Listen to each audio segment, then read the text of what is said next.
Yo, what is going on, guys? Welcome back to another client success interview. Today we have one of our students, Kasey. Kasey joined our program. Actually, her boyfriend joined the PTBI program really early on in 2020, and you guys both got access to the course. And then Kasey hit me up like last year in the summertime. She's like, yo, I really want to get in on this. And I was like, let's do it. We'll let you in. And she went in, she crushed it. I think relatively soon after she texted me about rejoining, you had quit your job as a speech therapist, went full time. And then over the last couple months, what we did is we actually helped her scale her business. So she just recently hired a virtual assistant, an assistant coach. I've been watching her grow on Instagram. She's been having a ton of fun. She also came out to our PTBI retreat in person in San Diego. And that was a freaking blast. But I wanted to bring her on to share her story about how she got started with coaching, what she's learned stepping into the entrepreneurial route, what it was like for her to leave her 9 to 5 and start her own business, and all the golden nuggets that will come from that story. So Kasey, welcome. Why don't you give people a quick introduction as to where you're at today, what your life looks like as of right now, February 7th, 2023.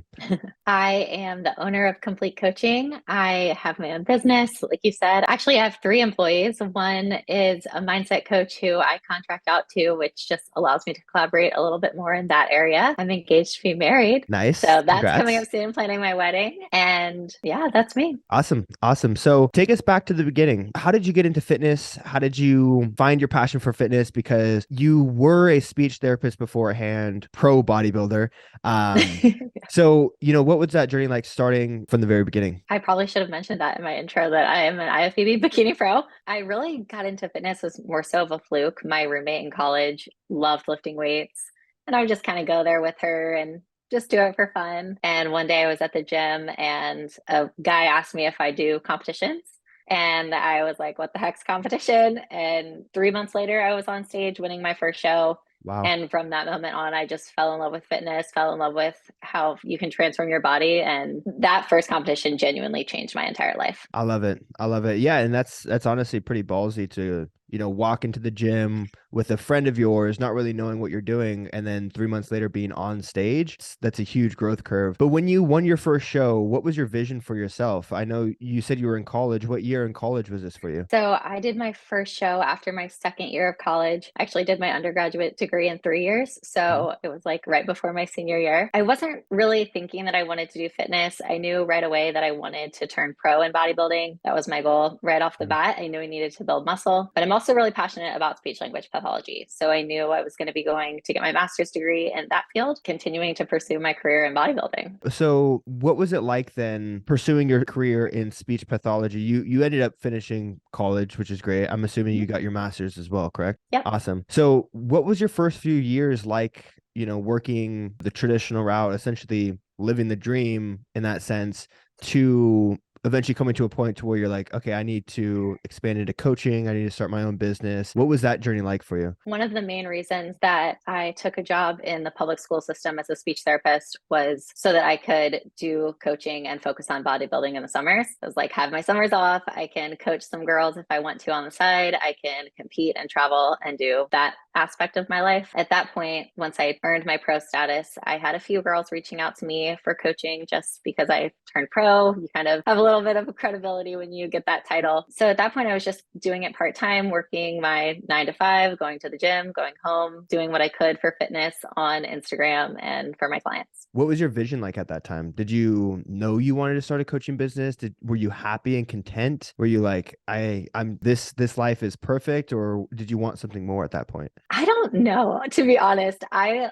do love speech therapy and I do think I will go back into that field at some point in my life. The coaching space was like really growing at that point too, and I saw other people doing it. And I think inside I was a little bit like, I think I can do this, but I kept telling myself, no, no, Kasey, you got this degree, you have student loans to pay off, like stay what you're supposed to be doing. And then at a certain point, my 9 to 5 job post COVID was not the best. My work environment was very toxic, and I decided I needed to pursue coaching full time. Amazing. Yeah, because I think a lot of people actually get stuck with a sunk cost fallacy where it's like, okay, I've invested this much money into my degree. I've invested 3 years, 4 years, 6 years into this degree. I can't just give it up. And then all of a sudden they're shackled to this career path that they might not truly love, or they might have fallen out of love with. So that's really cool that you were able to identify that and then still be able to break free from that chain. And yeah, I mean, I've talked to so many coaches that are now full-time coaching, and so many of them come from backgrounds where they're like, my work environment is super toxic. And it for me Mhm. at this point, I'm just like, every industry, every, institution is corrupt and toxic. Like that's just my Yeah. assumption. So what was Yes. your breaking point for you? At what point did you just decide like, I need a coach, I'm going to go full time with this, I'm quitting my job? I worked at a high school, and with speech therapy, I worked with all students with severe and profound disabilities. So it was definitely emotionally taxing every single day. But really, my breaking point was when my principal of my school got fired. And that doesn't happen if you know anything about like schools. Like the principal doesn't get fired in the middle of the year unless Mhm. something crazy goes down. There was one school day where there were 9 fights in my high school in one day. And as the year progressed, more and more teachers resigned from my school. And Wow. I believe over 50% of the teachers at my school left the year that I Wow. left. Damn. So it was just like, you're like, this is a burning ship. Yeah. I need to jump ship. Yeah. I worked at other schools in the county as well. And teachers at the other schools would be like, oh, Kasey's at the bad school. Like, That's so funny. sorry. So what was it like then, jumping from what you can consider traditionally a secure career path to then entrepreneurship, working for yourself? Were you scared at all? Were there hesitations? What was that like? Yes, super scary. It was a huge decision for both me and my fiance now. Yeah, we were engaged at that point. We lived together, and he does real estate. So he is also kind of in a more entrepreneur type job where it's not a steady paycheck. Hmm. So for me to leave my steady paycheck job that is like our guarantee income source, and for us both to be out doing our own things was definitely felt really risky. But at the same time, I knew I could do it because I had been coaching for almost a year and a half at that point, just a handful of girls. And I knew I could get people the results that they wanted. I love it. I love it. Yeah, it's always pretty scary when you're venturing off into a new stuff, but it sounds like you're pretty confident in yourself just based off of your experience. You also seem like the type of person, based off what I've known, that you look at a challenge and think, I can fucking do that. Right.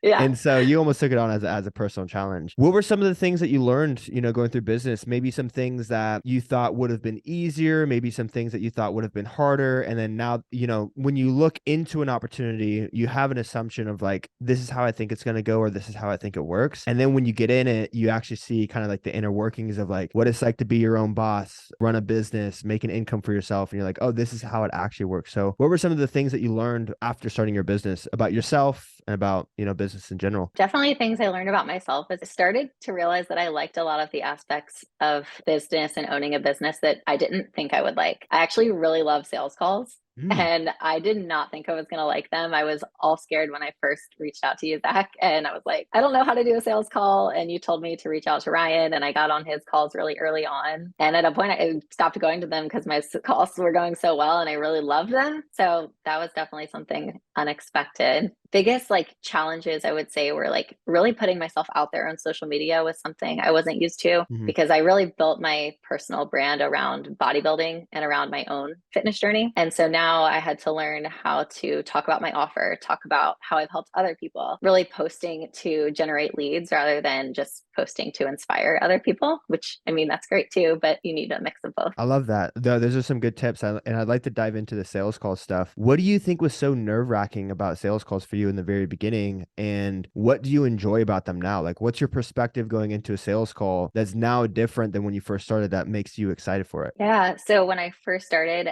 I watched that module first in PTBI. And one of the first things that you said was like, don't think of it as being salesy. And the whole time I was so worried, like, I'm going to be salesy. Like, I don't want this to sound cheesy and scripted. But once I kind of found my groove with it's still like a script that you kind Mhm. of work through, I guess, but really thinking of it more as like my opportunity to talk to these women about the strategy that's going to work for them, and think of it more as a moment that I can help them. And even if they don't sign up for coaching, hopefully they learned a few things from the sales call and Mhm. they connected with me. And I've had so many people like do a sales call with me, and then 6 months later, they're like, okay, I'm ready to sign up. I love that. I love that. Yeah. And over the last few months, I mean, pretty rapidly, I would say, because you started late summer last year and very quickly you've now grown to 3 full-time employees, which is fantastic. So what does it feel like to see a team of girls that you're not only helping, but a team of girls that you're working with and leading and inspiring them? Like what have you learned in that process with building a team around your business? It's been so fun. Like one of the big things I really like about having a team is the opportunity to collaborate with other people. I have a really awesome assistant coach.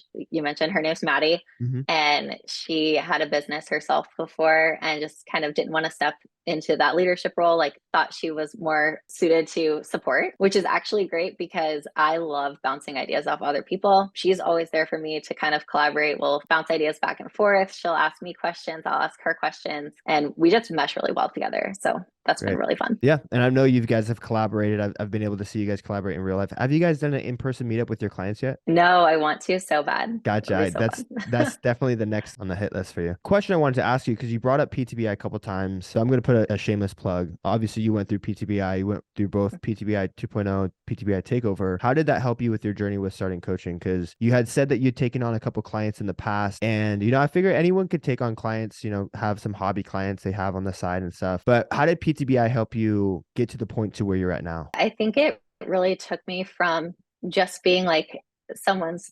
girlfriend that you hit up for coaching to being a business owner. Before, I was doing everything just kind of nonchalantly. It wasn't the most professional. I definitely didn't have contracts. I didn't have really good systems. I actually did use Trainerize because one of my clients was like, hey, my friend uses this app. Why don't we use it? And so I had that system and it made me feel kind of professional, I guess. Yeah.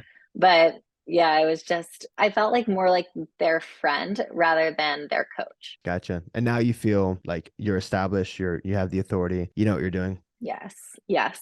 Awesome. So what's next for your coaching business and what's next for you? I know the wedding's coming up, but I'm sure there's some pretty big goals for the business as well. Obviously, growth is always a big thing. I'd love to see our community grow to over 100 people. That is my goal for this year. And like you said, the meetup that you mentioned, the community is like the biggest aspect that I'm pouring my heart into right now. We have our little group WhatsApp, and that thing is popping every single day with people asking for motivation, asking for recipes, encouraging each other, supporting each other. And every time I see it, my heart gets so warm, and I'll screenshot it and send it to Maddie and she'll send it Uh, to me. And it's great. I love it. I love it. Well, how does it feel now? Because how old are you? 25? You're around that age? 27. My birthday's on Friday. Oh, happy birthday. How Thanks. old you'll So I'll be be? 27. 27. Okay, I'm gonna be Yep. 27 in April, so I'm right behind you. But how does it feel now, seeing your parents, seeing your family? They've all supported you in going to college, getting a job. Now you're a business owner and you're a successful business owner, which is something everyone aspires to have. So what is that like pulling up to see your old friends and see your family and have this business? Like how does that feel? It feels awesome. People definitely had their doubts in the beginning. I got a lot of reminders like, hey, if it doesn't work out, you can always go back to speech. You can always get a speech job part time. So that wasn't the most help at the beginning. Hmm. But now that things are going well, and it was just my brother's birthday on Friday, and I was able to get him like this Jason Tatum jersey, and he unwrapped it and was like, oh my gosh, like you did not have to buy me this. Like, thank you so much. And I was like so grateful for this gift that like I wouldn't have been able to afford a basketball jersey for him 3 That's years ago. amazing. Wow. So That's amazing. So what kind of advice, I have two questions for you. What kind of advice would you have for someone who is currently in that sunk cost right now? They've poured this money into a degree, they've poured the time into a degree, they're in a job that's super toxic and they want to start their own coaching business. What tips and advice would you give to them who are looking to make that shift? ooh, yeah, that's a good question. I'm a big like proponent. This is what I always say to people with bodybuilding too, is instead of looking at the other person who's doing what you want to do and thinking, oh, like I'm jealous, I want to be like that. Use that as proof that you can do it as well. I Mhm. think that's really what helped me the most was I would see other people that left their full-time job, now they're coaching full-time. And I was just thinking to myself, they just proved that they can do what I want to do. So Mhm. why can I not do it? I love that. Where did you learn that from, by the way? I have no idea. I feel like that's one of those hardwired beliefs that you learn as a kid, and you either grow up getting jealous and insecure, or you grow up with a chip on your shoulder. So it's Yeah. very interesting. Yeah. I mean, that's like literally how I got my pro card. I was like, if this girl can get her pro card, I can get my pro card. I love Let's that. do it. Next question that I have is someone who is full time. Maybe they're making 5K a month. They're looking to take their business to the next level, scale, have employees, scale with the community. What tips and advice would you give that person who's ready to take that next step? Ooh, well, obviously, you should invest in Takeover Mhm. because I would not have been able to scale or even known what the steps of that looked like without that program. And I still refer back to it all the time. Like I literally had it open 3 weeks ago when I was doing my taxes. I So love it. it's a resource you're going to use for a long time. Perfect. Perfect. Awesome. Where can people find you online if they want to follow you, keep up with your success and keep up with the growth of your company? Where can people find you? Yeah. So my personal Instagram is at Kasey, Kasey underscore IFBB Pro. And then my business page is at Complete Coaching Community. I love it. Well, guys, thanks for listening. Hope this inspired you. Hope you grabbed a golden nugget. And if you are on the fence, definitely check out Takeover, check out PTBI. We'll catch you guys in the next one. Peace.